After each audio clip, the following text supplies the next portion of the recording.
A large group of Cape Town law enforcement officers have started to remove some foreign nationals living on the pavement along Burg and Longmarket Streets in the CBD. The city has a court order granting them permission to clean up the area. This court order applies to foreigners living outside of the church. Well, the High Court ruled more than a week ago that the foreign nationals may no longer live, sleep, cook and wash in public spaces.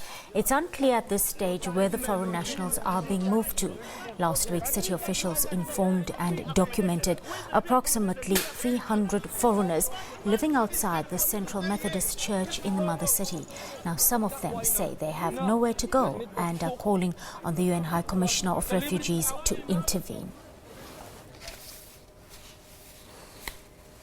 Well, an operation to remove some foreign nationals living on the pavements along Burg and Longmarket Streets in the Cape Town CBD got underway today.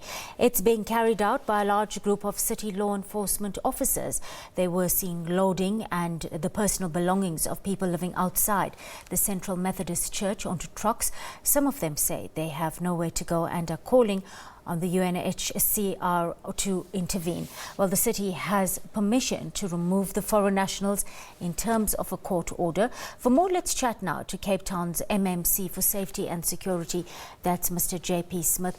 Good afternoon, Mr. Smith, and thank you for your time on the SABC News Desk. Afternoon, ma'am. It's been called Day Zero for refugees. JP, can you just put it all into context for us and tell us how we got to this day and to this point right now in Cape Town? Right, ma'am. You will remember that beginning of October last year, a large group of refugees moved into Waldorf Mall, the arcade, where the UNHCR had their offices and staged a sitting. After a period of time, the owner of the property there got a court order, an eviction order, which was carried out by SABC and the city and the sheriff. And at the end of that, during that operation, a large number of the refugees then moved on to Green Market Square. They were given sanctuary by the Methodist Church, and those who couldn't fit into the church started staying on the sidewalk. We then tried to do an operation to address that, to enforce the city's bylaws, and SAP said they wanted to go in with a court order.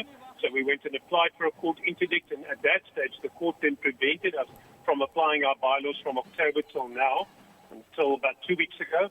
And then the court said after a period of 2 weeks ago, the court made a ruling that said after a period of screening, we are now able to go and enforce our bylaws, which after the week screening period or assessment period was then, which halted on Friday, was then taken out, undertaken this morning. How are those removals going so far, JP? We are receiving some reports of resistance being offered by refugees. What's happening right now? Ma'am, the process was concluded this morning. It took about 2 hours. It was non-violent. There were some verbal altercations and very unhappy people, but there was no physical violence. Nobody was injured. And I think the city's strategy in terms of how we approached it, how we planned and undertook the operation, prevented any violent outcomes. So we're happy with that. That's the first priority. We're obligated to enforce the law, and it needs to be enforced. But the primary goal here was to prevent injury, and we're happy with the outcome, especially no injuries to women and children. That was a particular part of the strategy and how we did the operation.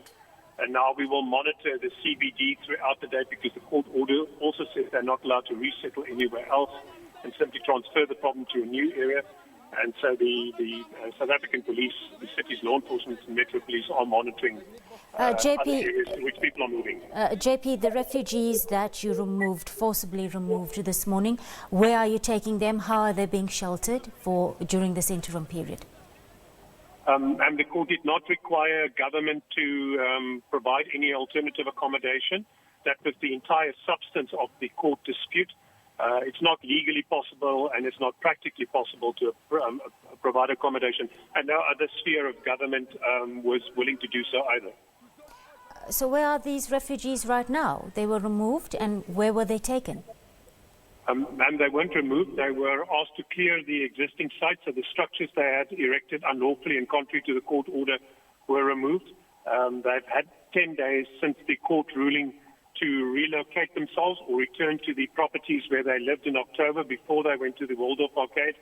and we offered assistance with people who did want to reintegrate and return to those addresses, and some did.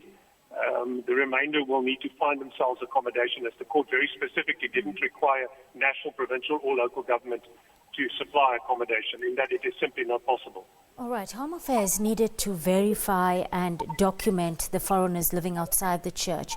Can you fill us in on what's the status of that process and how you as the city are assisting in the process right now? So, ma'am, that process concluded on Friday. Slightly more than 90% of the people availed themselves of the process. It was conducted at a facility that the city made available and with transport that the city made available.